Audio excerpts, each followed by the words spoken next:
Hello everyone and welcome back to In the Greenhouse, the behind the scenes question and answer series with Seri, me.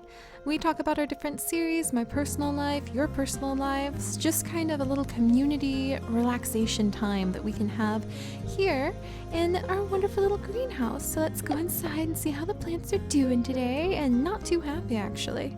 So while I answer some of the questions that you guys have left for me, and again, thank you so much for leaving so many new questions. I love seeing your curiosity. I love seeing what you guys want to know. It's just so exciting.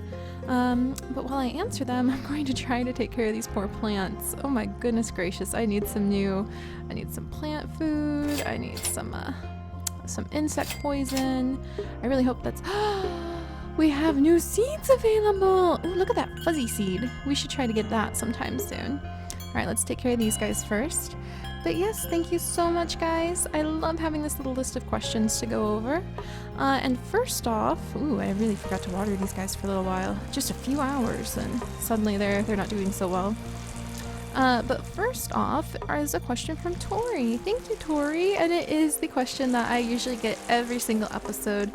Ooh, there's a bug. What is my favorite plant or animal? And again, I get that question like every episode, and that's okay, because like I said, it probably changes on a daily basis. And today, my favorite animal is probably the ladybug, because I just saw that ladybug. But I really do think that they're fascinating, because they eat aphids, and aphids eat a lot of the plants that I love to grow in the garden. My grandma used to grow quite a few different flower varieties that didn't do so well when there were aphids around. And I remember I was so surprised when we went to the gardening center one day, and we went and we bought a bag of ladybugs. I didn't know that they just sold bags of ladybugs, but apparently she told me, and I don't know if this is true or not, that bag of ladybugs, it was a mesh bag with like 400 ladybugs in it. How do you raise ladybugs so that you can just like scoop them up in a big giant scoop and pour them in a bag and be like, this is roughly 400 ladybugs, here you go. How do you keep that many of them in an area, especially if they eat something like aphids? Does that mean you have to grow the aphids first and then like feed the ladybugs aphids? And what do you feed the aphids? Do you just like keep roses so that you can feed them? Oh, it's a spider. The spiders are really hard to catch. Gotcha. How many spiders do we have actually? Let's see. We're doing pretty good on our collection. We've got the rare jade spider, 2, 3 uncommon bamboo spider. So we've got 4 empty spider. There's some more spiders up here. Pearly spider, spotted spider. Ooh, there's some more. So we've got quite a few empty spots where spiders could probably go. That's interesting. Very interesting indeed. But yeah, I didn't know that you could just like buy aphids in a bag. So that was pretty cool. And we released we just opened the bag and like dumped the ladybugs into, let's spray you, there you go, into her garden, and they just took off. They started taking care of everything, which I thought was pretty cool. They just like sort of flew, a whole bunch of them were dead and just landed in a little pile on the ground, but everybody else just kind of flew off and did their own thing. So ladybugs, really cool. Favorite plant today, still my yellow pear tomatoes, because I'm still so excited that I got to harvest my first tomatoes of the season, my first tomatoes in my new home here with my lovely, wonderful mate. Very exciting, very fun. And then I have some more questions. Ooh, and lots of dead leaves. Oh, look at the beautiful flowers that showed up because of that. Wonderful. But another question is, why did I choose to be vegan, from Jack Star? Very complicated answers to that I won't really go into too much, because that gets kind of political. It gets into socioeconomics. It gets complicated, and I just don't want to do that to you guys. So basically, the simple answer is because I want to do the least harm possible. And I have the resources, I have the knowledge, and I have the ability to go vegan now. And so that is what I did. I decided that because I felt that it did the least harm, that I would be vegan. And I really had to do a ton of research first. Actually, my nursing background really helps out quite a bit, because I had to do a lot of nutritional research to make sure that I'm on par. You can't just like go and change your diet. Most people don't eat a healthy diet in the first place. Most people are malnourished and they just don't know it. to begin with. So you can't just like go, if you already aren't eating a healthy diet, and I was not, and then switch to something as intensive as veganism and not keep up on your B12, your calcium. In my case, I really struggled to keep my iron levels high, even with supplements. I don't have medical insurance, so I have to really monitor this a lot myself, and with the good graces of the family members that I have who are in the medical field, who can watch over me and make sure that I'm doing okay. So I have the background with my family helping me. I've got the background with my personal education.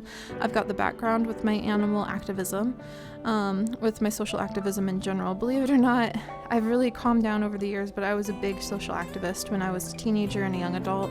I lived in Austin for a long time.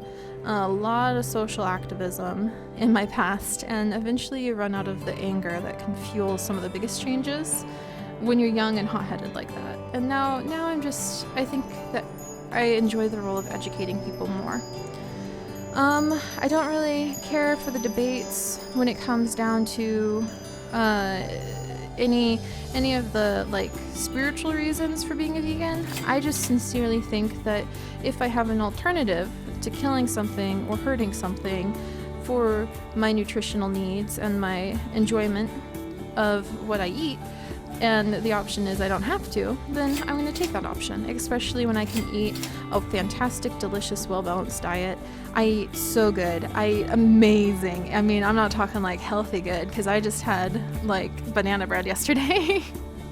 I'm talking about really yummy food, and it's mostly healthy for me too, so that's fantastic. And you'd be amazed. You can make Domino's pizza vegan. If you want, you can be an unhealthy vegan. I tend to just like stick to delicious homemade sushi. Oh man, so yeah, there's lots of reasons for why I went vegan. The bottom line is I just sought the option that let me do the least harm possible. You can't really escape exploiting humans or animals in the current way that my economy that I live in is set up in. I can't really avoid unintentionally exploiting plants, animals, humans in some form or fashion that's harmful, but I can at least try to do the least harm. And so that's why I'm vegan, and it's a really comforting choice for me. I really enjoy it. Come on, buy my plants, guys. Buy my plants. Lots of people already bought plants, actually. That's pretty good. All right, let's get these here. Oh, look at how fast you guys are growing. I'm so proud of you. What speed am I set out? Goodness. No wonder I'm on fast. All right, so let's see if we can get that rare seed to enjoy while I answer a couple more questions. Do I like olives and feta? And yes, I do love olives, and I do love feta. However, I don't eat feta because that is cheese, but I enjoy olives okay. Usually with something. I have a little cousin who adores olives. She will like push you out of the way to dive for olives. 1, 2, 3, 4, 5, and then the extra. So let's yank out 5 random seeds that we just I'm trying to clear out some of the old seeds from in here so we have some room in our seed storage. But yeah, I have a cousin who adores olives. She will just like push you out of the way to get to olives. She will eat olives out of the jar as a snack. Like she thinks that's her treat for the day, where some kids think a piece of cake is their treat. She thinks a bowl of olives is her treat. So she loves olives a lot more than I do. And then what is my favorite fish or group of fish? Another really good question. I have to say I love betta fish. I really always have. They're also known as Siamese fighting fish. They're very beautiful. They come in a lot of different varieties and genetic strains since people have bred them to be very fancy. And speaking of fancy, we're going to buy this fuzzy seed. Goodbye, $2,000. And I'm going to put it right there. $81 off the bat. Not bad. This is another one of the extinct seeds. And unfortunately, I don't have enough money to be able to go and buy the growth bomb, so I'm going to have to sit and just manually watch this one till it grows up. But yeah, I would say that betta fish are probably my favorite right now. Seahorses. Seahorses are probably my other favorite. So freshwater, betta fish, saltwater, seahorses. That's kind of how it's laid out right now. Like any of my favorite animals, they change from time to time.